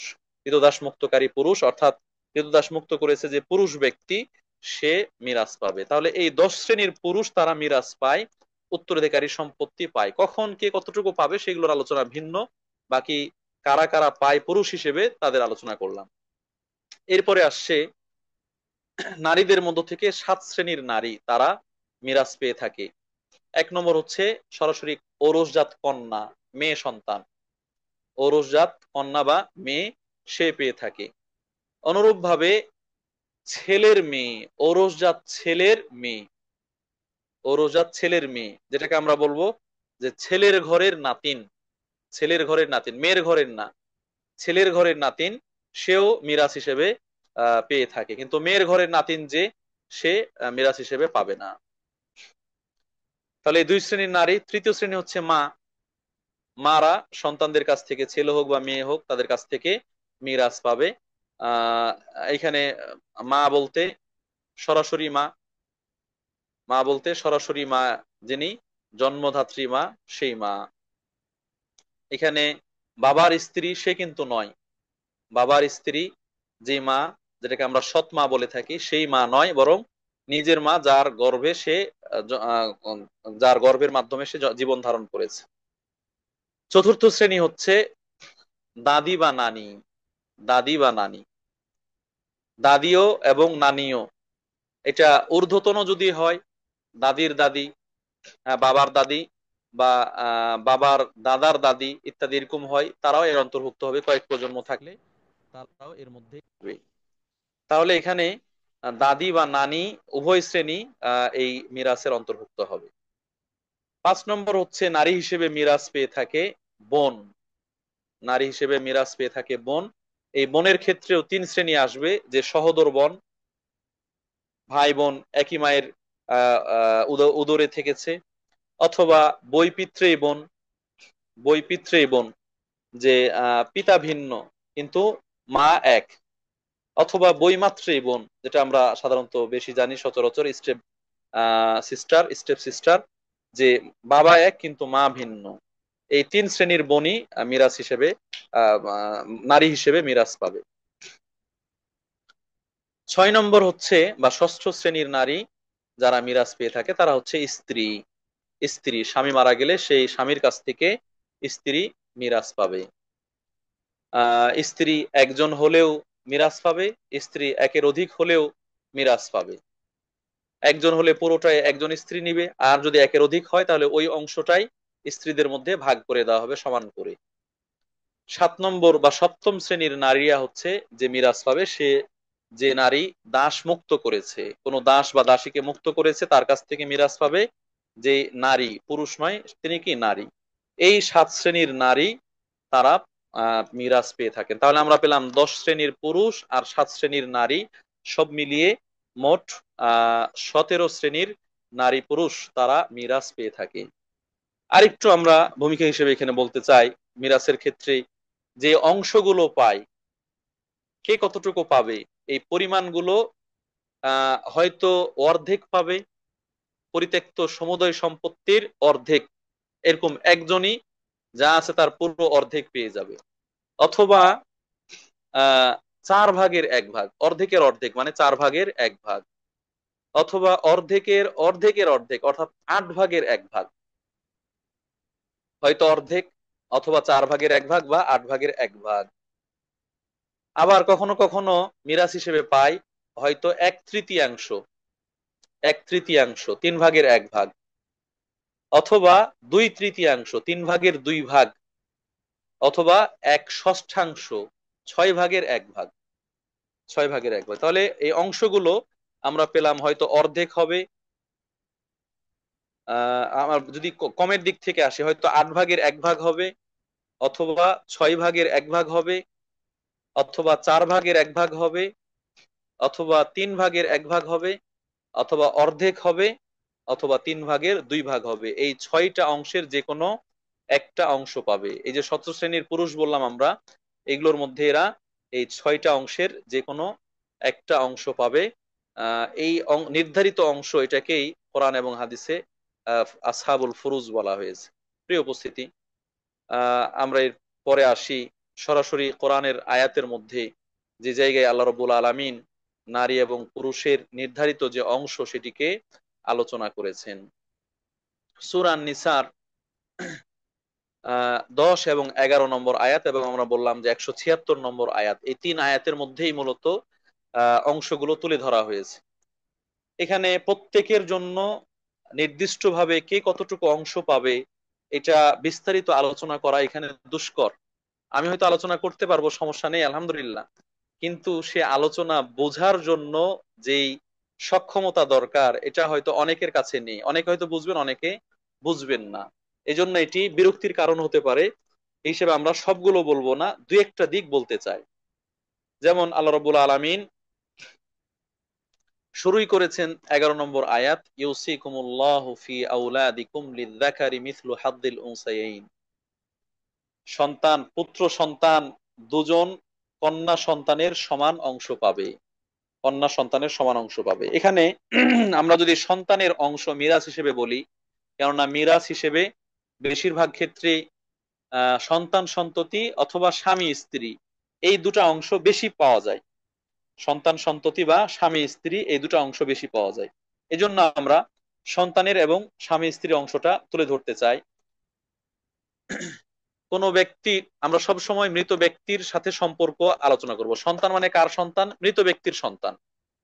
মৃত ব্যক্তির সন্তান, যিনি মারা গিয়েছেন, তিনি বাবাও হতে পারেন, মাও হতে পারেন, তার সন্তান সন্ততি।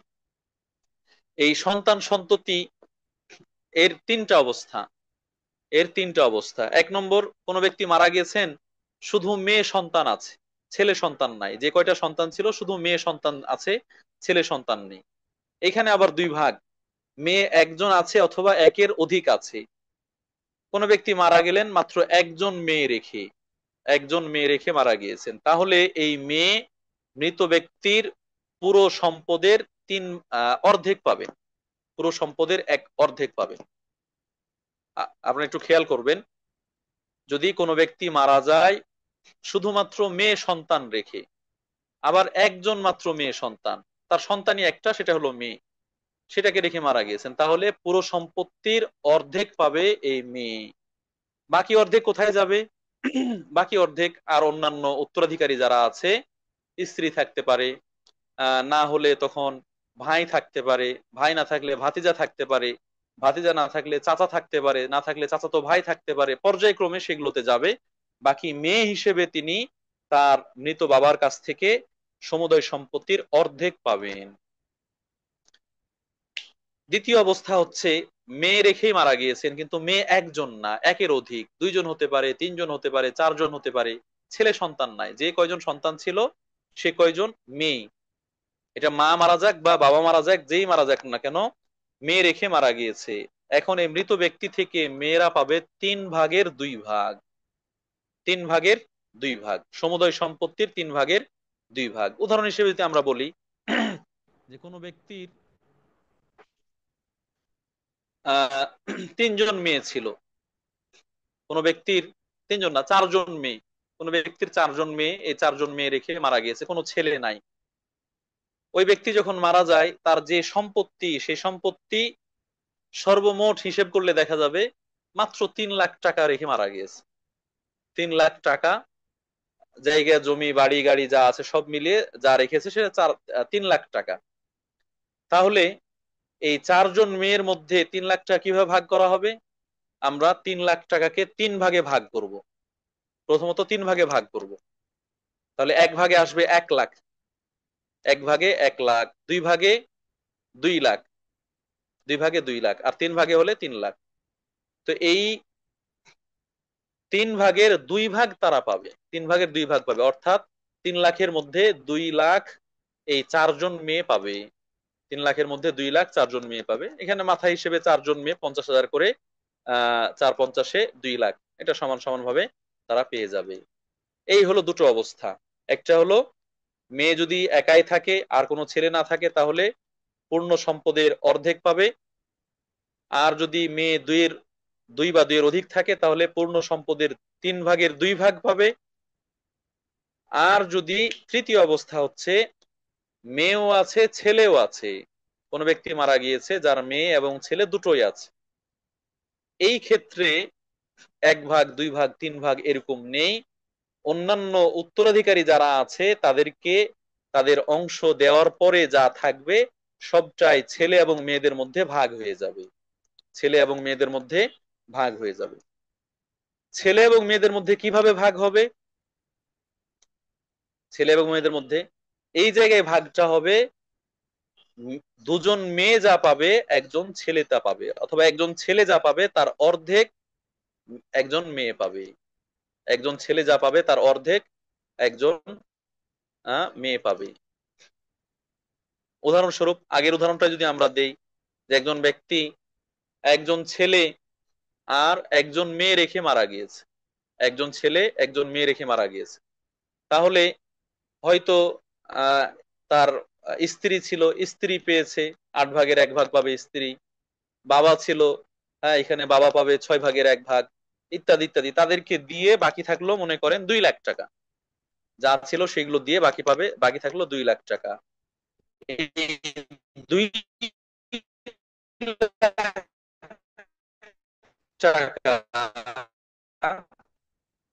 এখন ছেলে আর মেয়েদের মধ্যে ভাগ হবে কিভাবে? ছেলে পাবে 2 ভাগ, মেয়ে পাবে 1 ভাগ। এটা ভাগ করার ক্ষেত্রে সহজ ভাগ হচ্ছে আহ সে 3 ভাগের 2 ভাগ ছেলে নিবে, 1 ভাগ মেয়ে নিবে। তো 2 লাখকে 3 দিয়ে ভাগ করতে গেলে একটু ভগ্নাংশ আসে আর কি। 3 দিয়ে ভাগ করতে গেলে আহ আপনার প্রায় 75-এর মতো হয়। 2 লাখের মধ্যে যদি আমরা ভাগ করি তাহলে আফন 62.5-র মতো হয়। 50 50, 3 × 50 = 150, আর থাকলো 50, 50কে যদি আমরা 3 দিয়ে ভাগ করি, 3 × 15 = 45, 67.5, সরি 62.5 বলছি, 67.5। তাহলে দেখা যাবে যে এক এক ভাগে 67,500 আসছে। তো এই 67,500 67,500 2 ভাগ নিয়ে নিবে ছেলে, আর 1 ভাগ নিবে, এভাবে ভাগ করা হবে। তাহলে সন্তানের ভাগগুলো এরকম, হয়তো মেয়ে একাই থাকলে 3 ভাগের 1 ভাগ নিবে, মেয়ে যদি একের অধিক থাকে তাহলে, আজি ভুল বললাম, মেয়ে একাই থাকলে অর্ধেক নিবে, আর মেয়ে যদি 2 বা 2-এর অধিক থাকে তাহলে 3 ভাগের 2 ভাগ মেয়েরা পাবে, আর যদি ছেলে মেয়ে থাকে তাহলে অন্যদেরকে দেওয়ার পরে যা থাকবে এটা পুরোটাই ছেলে মেয়েরা তাদের মধ্যে আহ 2:1, 2:1 এইভাবে ভাগ করে নিবে, অর্থাৎ 2 ভাগ নিবে ছেলে, 1 ভাগ নিবে মেয়ে। এই হচ্ছে সন্তানের মিরাস, এ হচ্ছে সন্তানের মিরাস। এখানে আরেকটু আপনাদের বোঝার জন্য সহজ করি। ছেলে মনে করেন কারো ছেলে আছে 2টা, মেয়ে আছে 2টা, মেয়ে আছে 2টা, এই জায়গায় কয় ভাগ হবে? কারো ছেলে 2টা, মেয়ে 2টা, কিভাবে ভাগ করবেন? এই জায়গায় 2 মেয়েকে একটা ছেলের সমান ধরে নিবেন। কেন? যেহেতু একটা ছেলে এর অর্ধেক পাবে একটা মেয়ে, তাহলে এইটাকে আমরা টোটাল ভাগ করব 6 দিয়ে। 2 ছেলেতে 2 2 4 ভাগ, আর 2 মেয়েতে 2 ভাগ, মোট 6 ভাগ। 6 ভাগের মধ্যে 2 ভাগ 2 ভাগ করে 4 ভাগ নিয়ে নিবে 2 ছেলে, আর 1 ভাগ 1 ভাগ করে 2 ভাগ নিবে 2 মেয়ে।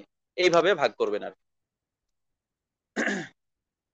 সম্মানিত উপস্থিতি, আহ এখানে একটা বড় ধরনের প্রশ্ন, দ্বিধা, সংশয় যেটা মানুষের মধ্যে তুলে ধরা হয় এবং প্রচার প্রসার করা হয়, বিশেষ করে এক ধরনের নারীবাদী, যারা নিজেদেরকে নারীবাদী হিসেবে দাবি করে, আখ্যায়িত করে, নারীর অধিকার প্রতিষ্ঠা করছে বলে কাজ করছে, প্রচলিত প্রগতিশীল কিছু নারী, তারা প্রশ্ন তুলেছে যে ছেলে এবং মেয়ে দুজনেই বাবা মায়ের সন্তান, ছেলেও বাবা মায়ের সন্তান, মেয়েও বাবা মায়ের সন্তান, তাহলে সন্তান হিসেবে তো সমান সমান ভাগ হওয়ার কথা ছিল, কিন্তু এখানে ছেলে পাবে 2 ভাগ আর মেয়ে পাবে 1 ভাগ। এটা কেন? এটা তো অন্যায়, এটা তো জুলুম। একজনকে বেশি দেওয়া হলো, একজনকে কম দেওয়া হলো।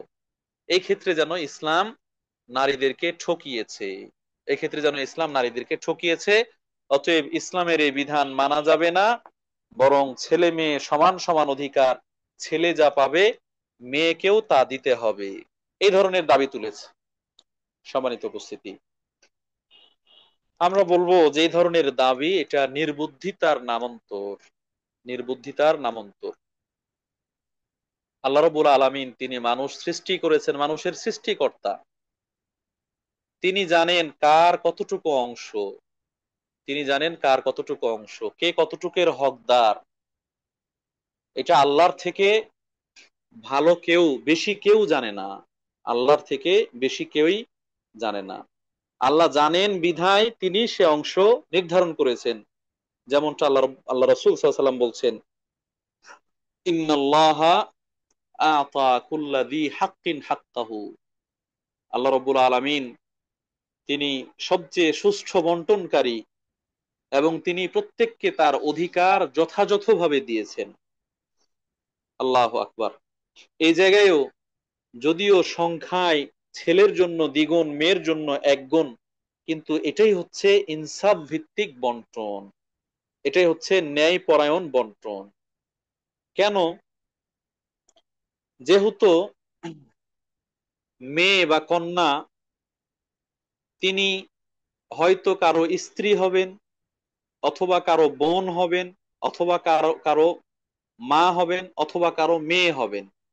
তার 4টা অবস্থা, হয়তো মেয়ে, অথবা বোন, অথবা মা, অথবা স্ত্রী, অথবা কয়েকটা একসাথেই থাকতে পারে। একজনের স্ত্রী, আবার সাথে সাথে আরেকজনের বোন, সাথে সাথে আরেকজনের মা, সাথে সাথে আরেকজনের মেয়ে, সবগুলো একসাথে থাকতে পারে। এই নারী কখনো বোন হিসেবে অধিকার পাচ্ছেন, কখনো মেয়ে হিসেবে অধিকার পাচ্ছেন, কখনো মা হিসেবে অধিকার পাচ্ছেন, কখনো স্ত্রী হিসেবে অধিকার পাচ্ছেন। একই সাথে তিনি 4 দিক থেকে মিরাজ পাচ্ছেন। 4 দিক থেকে মিরাজ পাওয়ার পরেও তার উপর খরচ করার আবশ্যকীয় কোনো দায়িত্ব নেই, কারো ভরণ পোষণ তাকে চালাতে হবে এরকম দায়িত্ব নেই। স্বেচ্ছায় যদি তিনি কারো ভরণ পোষণ করেন সেটা ভিন্ন কথা। বাকি তিনি এই যে সম্পদের মালিক, এই সম্পদটা বৈধ খাতে খরচ করবেন, দান করবেন, সওয়াব পাবেন, ইত্যাদি ইত্যাদি উপভোগ করবেন, সেটা তার পুরো স্বাধীনতা রয়েছে। কিন্তু তার খরচ করার অপরিহার্য কোনো দায়িত্ব নেই। পক্ষান্তরে ওই যে পুত্র সন্তান, যে দ্বিগুণ মেয়ের থেকে মানে বোনের থেকে দ্বিগুণ পাচ্ছে, বা বাবার মেয়ের থেকে দ্বিগুণ পাচ্ছে, তার খরচের খাতের হিসেব নেই। সে তার স্ত্রীর ভরণ পোষণ বহন করবে, সে তার মেয়ের ভরণ পোষণ বহন করবে, সে প্রয়োজনে তার বোনেরও ভরণ পোষণ বহন করবে, সে তার মায়েরও ভরণ পোষণ বহন করবে। এটা তার আবশ্যকীয় দায়িত্ব। স্ত্রী হিসেবে তো সব সময় স্ত্রীর দায়িত্ব তার অন্য কেউ নিবে না। মেয়ে হিসেবে, মেয়ের বাবা হিসেবেও তো তার সব সময় দায়িত্ব, মেয়ের দায়িত্ব অন্য কেউ নিবে না। মা, সেক্ষেত্রেও তার দায়িত্ব আসে। বোনের ক্ষেত্রেও যদি ভাই বোনের স্বামী তালাক দিয়ে দেয়, তাহলে ভাইয়ের কাছে সে এসে আহ ভাইয়ের তত্ত্বাবধানে সে এসে পড়বে, তার কাছেই থাকবে। তাহলে মহিলা বা নারী চারদিক থেকে মিরাজ পাচ্ছে। অল্প হোক বেশি হোক, যা আসবে তার কাছে পুরোটাই জমা থাকবে, তার অপরিহার্য কোনো খরচ নেই। কিন্তু পুরুষ, সে তার বোনের তুলনায় দ্বিগুণ পেলেও তার খরচের খাত হচ্ছে চারটা, চার দিক থেকে তাকে খরচ করতে হবে। ওই হিসেবে তো নারীর অধিকার খর্ব হয়নি, নারীকে ঠকানো হয়নি, বরং যেন পুরুষেরই কম হয়ে গিয়েছে, পুরুষেরই কম হয়ে গেছে। সম্মানিত উপস্থিতি, অতএব এই বোধ যদি কারো মধ্যে না থাকে, কেউ যদি এটা না বুঝেন, তাহলেই তো তিনি এর বিরোধিতা করবেন। আর আল্লাহ রাব্বুল আলামিন এটা বুঝেছেন, যার কারণে তিনি হচ্ছেন আহকামুল হাকিমিন। তিনি প্রজ্ঞাময়, এবং সেই তার প্রজ্ঞা অনুযায়ী ইনসাফ ভিত্তিক বন্টন করেছেন, নারীকে ঠকাননি। সম্মানিত উপস্থিতি, এই জায়গা থেকে এই সকল তথাকথিত নারীবাদীদের, নারী অধিকার প্রতিষ্ঠাকারীদের সাথে সুর মিলিয়ে তাদের পক্ষ নিয়ে ইসলামের বিরোধিতা করা, এটা নিজের ঈমান হারা, দুনিয়ায় এবং পরকালে ক্ষতিগ্রস্ত হওয়া ছাড়া আর কিছু নয়। দুনিয়া এবং পরকালে ক্ষতিগ্রস্ত হওয়া ছাড়া আর কিছু নয়।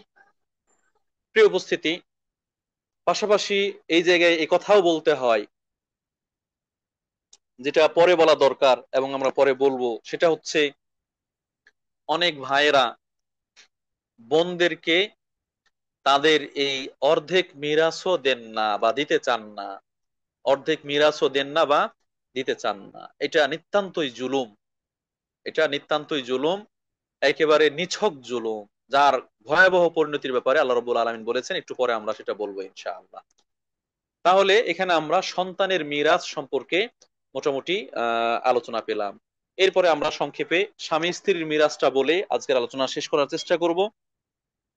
স্বামী বা স্ত্রী, তারা মিরাজ পাওয়ার দুটো অবস্থা, স্বামীরও দুটো অবস্থা, স্ত্রীরও দুটো অবস্থা। স্বামীর দিয়েই বলি, যদি স্ত্রীর গর্ভে কোনো সন্তান থাকে, স্ত্রীর গর্ভে কোনো সন্তান থেকে থাকে, তাহলে ওই স্বামী স্ত্রীর পরিত্যক্ত সম্পদ থেকে 4/1 পাবে, তার রেখে যাওয়া সম্পত্তির 4/1 পাবেন। আর যদি স্ত্রীর গর্ভে কোনো সন্তান না থাকে, তাহলে ওই স্ত্রী থেকে স্বামী অর্ধেক মিরাজ পাবেন, তার রেখে যাওয়া সম্পত্তির অর্ধেকই পাবেন স্বামী।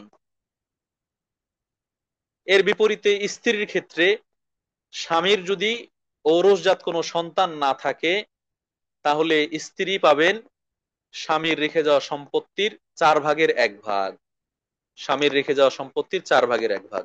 আর যদি স্বামীর ঔরসজাত কোনো সন্তান থেকে থাকে, ওই স্ত্রীর গর্ভে হোক বা অন্য কোনো স্ত্রীর গর্ভে হোক, তাহলে স্ত্রী পাবেন 8/1। স্ত্রী পাবেন 8/1। মানে ওইখানে স্বামী যা পাবেন, স্ত্রী তার অর্ধেক পাচ্ছেন। স্বামী অর্ধেক, স্ত্রী 4/1, স্বামী 4/1, স্ত্রী 8/1। উভয় ক্ষেত্রে শর্ত হচ্ছে স্বামীর সন্তান থাকা বা না থাকা, স্ত্রীর সন্তান থাকা বা না থাকা। এটা হচ্ছে স্ত্রীর অধিকার। স্বামীর ক্ষেত্রে সমস্যা নেই, স্বামী তো একজনই হয়। কিন্তু স্ত্রী যদি একাধিক থাকে, তাহলে স্ত্রীর যে অংশ, এই অংশটা স্ত্রীরা সমান করে ভাগ করে নিবে। অর্থাৎ যদি স্বামীর সন্তান না থাকে, তাহলে স্ত্রীরা পাবেন 4/1। এই 4/1টাই দুজন স্ত্রী থাকলে, একজন থাকলে পুরোটা একাই নিয়ে নিবেন, দুজন থাকলে অর্ধেক অর্ধেক করে দুজন নিবেন, তিনজন থাকলে সমান 3 ভাগে ভাগ করে তিনজন নিবেন, চারজন থাকলে 4/1 করে চারজনেই নিবেন। এইভাবে তাদের মধ্যে ভাগ করা হবে বা বন্টন করা হবে। সম্মানিত উপস্থিতি, এই হচ্ছে মোটামুটি স্বামী এবং স্ত্রী অধিকার এবং সন্তান সন্ততির যে মিরাজ সেটা। এর বাইরে থাকলো মা এবং বাবা, এর বাইরে থাকলো বোন, এবং আহ মা বাবা বোন এবং নাতনি নাতনি তাদের অধিকার, পাশাপাশি অন্যান্য ভাই, চাচাতো ভাই বা চাচা বা ভাতিজা তাদের অধিকার, সেগুলো লম্বা আলোচনার দাবি রাখে। সেই হিসেবে আমরা সে আলোচনার দিকে যাচ্ছি না। যাদের প্রয়োজন হবে তারা প্রশ্ন করলে অথবা এই বিষয়ক যে বই পুস্তকগুলো রয়েছে সেগুলো পড়ার মাধ্যমে আপনারা সেগুলো জানতে পারবেন ইনশাআল্লাহ। বাকি যে বিষয়গুলো বেশি প্রয়োজন সন্তান সন্ততি হিসেবে এবং স্বামী স্ত্রী হিসেবে সেগুলো বললাম। মায়ের অংশটা বা বাবার অংশটা বলতে পারলেও ভালো হতো, কিন্তু সময় আজকে খুব বেশি নেই, বাকি সময়টা আমরা প্রশ্নোত্তরের মধ্যে যাব।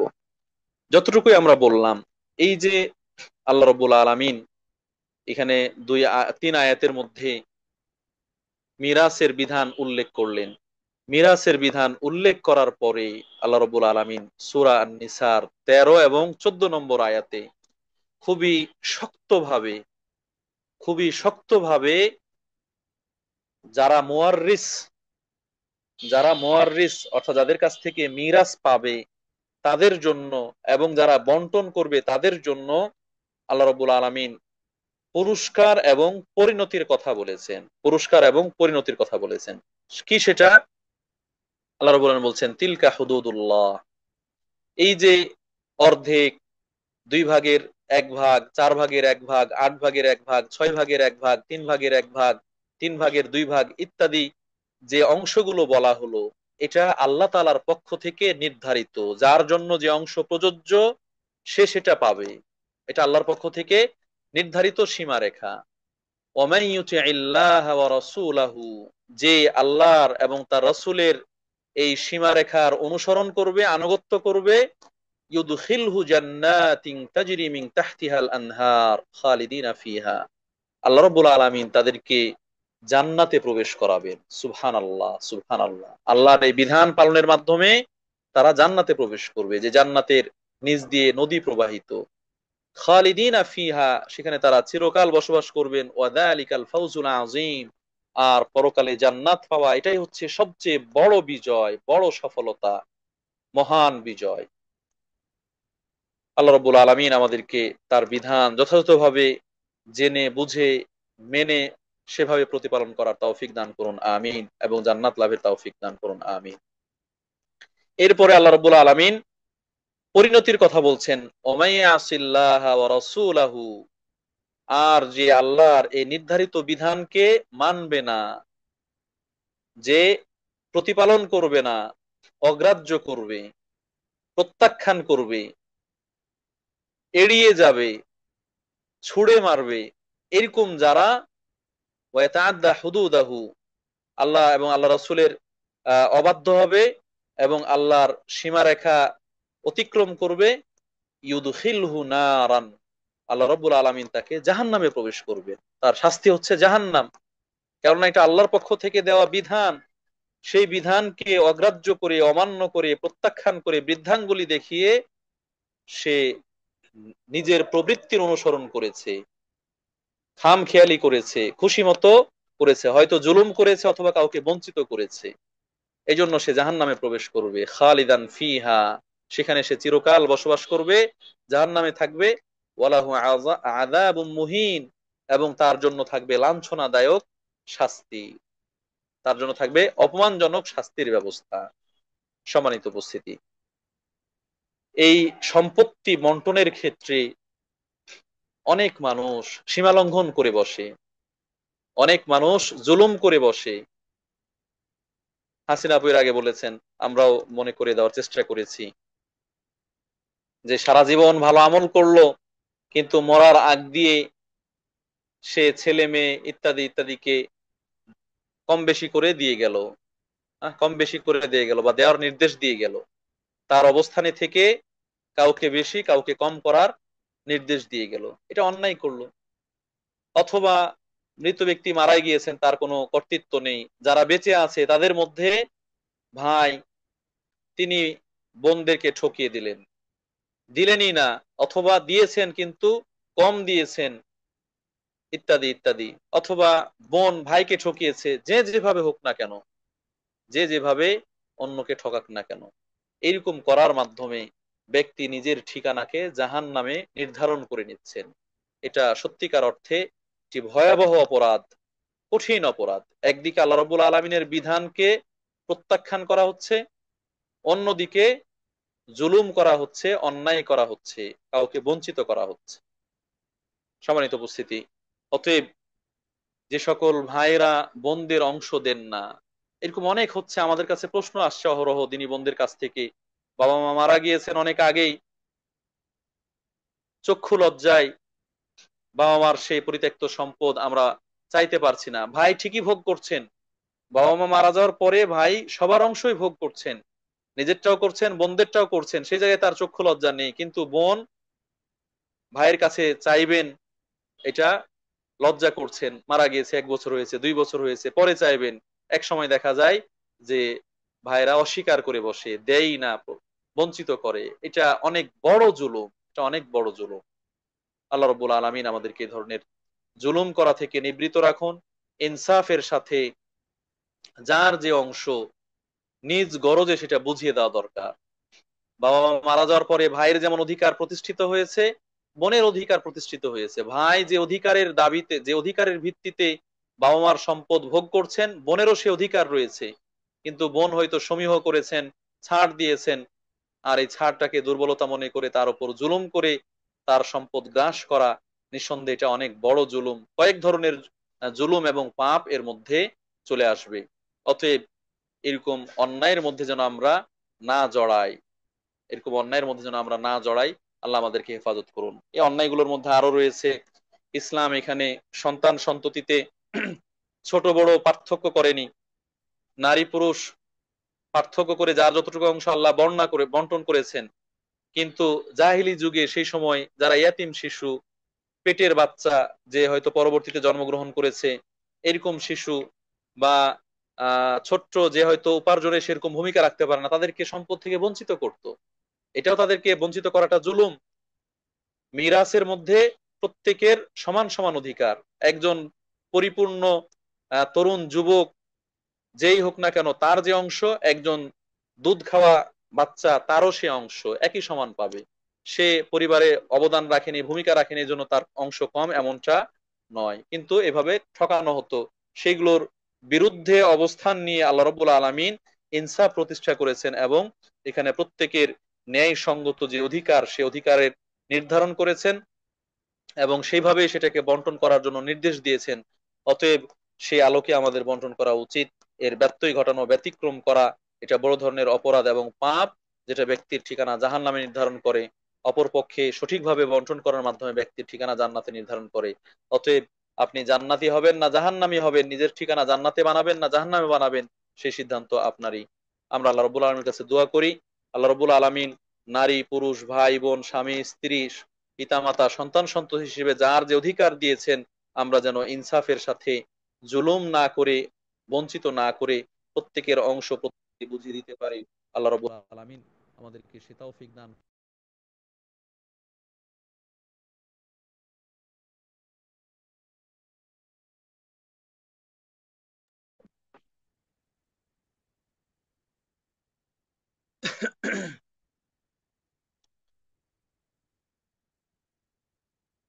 অনুযায়ী আমাদের আমল করতে পারি। জি। আল্লাহ জি। রাব্বুল আলামিন সে তৌফিক দান করুন, আমিন।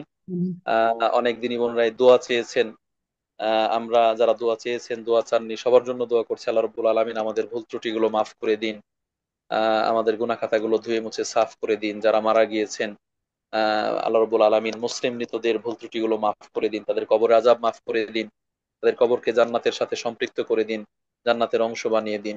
আমিন। আল্লাহ, যারা অসুস্থ রয়েছেন, আল্লাহ রাব্বুল আলামিন তাদেরকে সুস্থতা দান করুন, পরিপূর্ণ শিফা কামিলা আজিলা দান করুন, অতি দ্রুত আরোগ্য দান করুন। যাদের জন্য দুনিয়া থেকে চলে যাওয়াই কল্যাণকর, আল্লাহ রাব্বুল আলামিন যেন ঈমানের সাথে ভালো আমলের মধ্যেই তাদের যাওয়ার ব্যবস্থা করেন। আল্লাহুম্মা আমিন। যে সকল মায়েরা বোনেরা পারিবারিক জীবনে, সাংসারিক জীবনে, দাম্পত্য জীবনে অস্বস্তির মধ্যে আছেন, অশান্তির মধ্যে আছেন, কলহের মধ্যে আছেন, আল্লাহ রাব্বুল আলামিন তাদের শান্তিপূর্ণ সুষ্ঠু আহ, সমাধান দান করুন। আল্লাহ রাব্বুল আলামিন যেন তাদের সমাজের মধ্যে শান্তি বিরাজ করেন, তাদের বসবাসের মধ্যে আল্লাহ রাব্বুল আলামিন শান্তি দান করেন। তারা যেন ইসলামী পরিবার হিসেবে তাদের পরিবারকে পরিচালনা করতে পারেন। আল্লাহ সেই পরিবেশ তৈরি করে দিন, আমিন। যারা বিভিন্ন জায়গায় নির্যাতিত নিষ্পেষিত, আল্লাহ রবুল আলমিন তাদের জন্য সহায় হন, তাদেরকে সাহায্য করুন, আমিন আল্লাহ আমিন। যারা আজকের আয়োজনকে সুন্দর করার জন্য সার্বিকভাবে চেষ্টা করেছেন, বিশেষ করে হাসিনা আপু সহ শেখ হাফিজ শহীদুল্লাহ মাদানী এবং আরো অন্যান্য দিনী বোনরা আছেন, ভাইরা আছেন, আল্লাহ রবুল আলমিন সকলকে উত্তম জাযা দান করুন, সকলের সম্মান বাড়িয়ে দিন, দুনিয়া আখেরাতে বালা মুসিবত বিপদ আপদ থেকে হেফাজতে রাখুন, ইমানের সাথে সৎ আমলের উপর প্রতিষ্ঠিত রাখুন, আমিন আল্লাহ আমিন। এরপরে যদি কোনো সংযুক্তি থাকে তাহলে সেটা করবেন, বাকি প্রশ্ন উত্তর থাকলে আমরা সেগুলো শেষ করে আলোচনা শেষ করার চেষ্টা করবো ইনশাআল্লাহ।